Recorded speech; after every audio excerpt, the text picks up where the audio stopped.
You said that the period instruments have souls, so I'm curious, what did Pleyel reveal to you today about Chopin?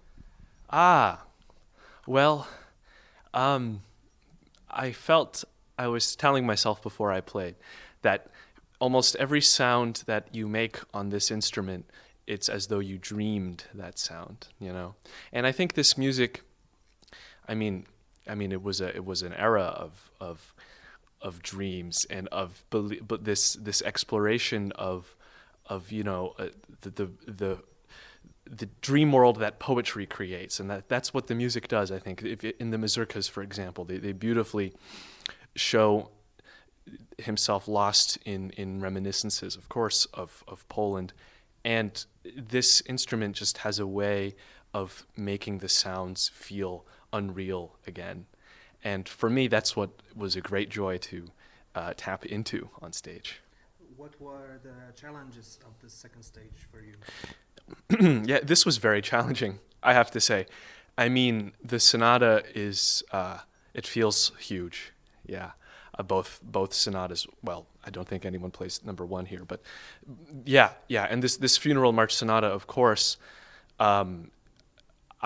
you can never stop giving 120% energy, and that was a big challenge, yeah. And I mean, you can feel that in writing this piece, Chopin, it was like it was as though he was like a pressure tank, and he just needed to let go of some almost demonic force, to follow up this monumental first movement, which itself is like a ballade, with the scherzo in the second movement, So I think it was a huge emotional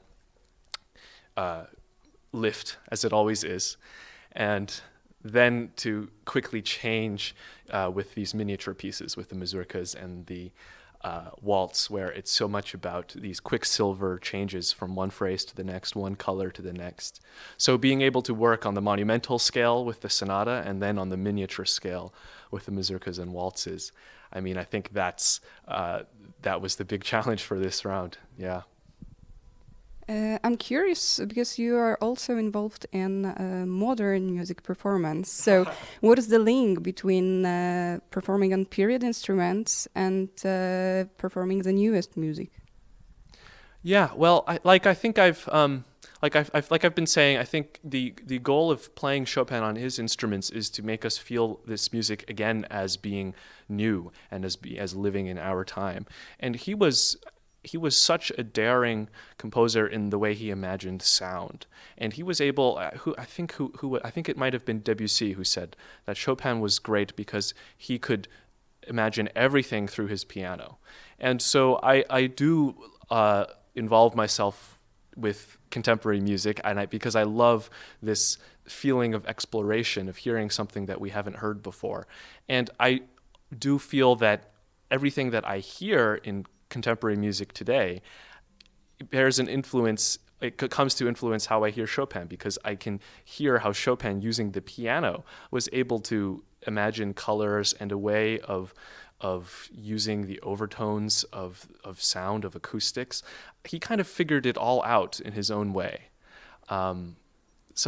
And of course, the spirit of sort of adventure that animates both things. I mean, there is something experimental about playing 19th century pianos, because they may be very different from each other. They might be very different one day and the next day.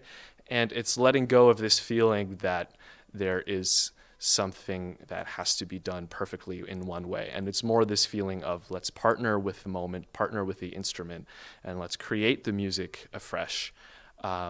And I think it's the most wonderful thing when you hear a piece by Chopin that's even very familiar to you, but it feels like you're hearing it for the first time, and yet it also feels like you've always known it. So it's this mixture of feeling at home with the music, and then also being confronted with the music's radical poetic thesis all over again, and that's kind of the excitement for me. Yeah.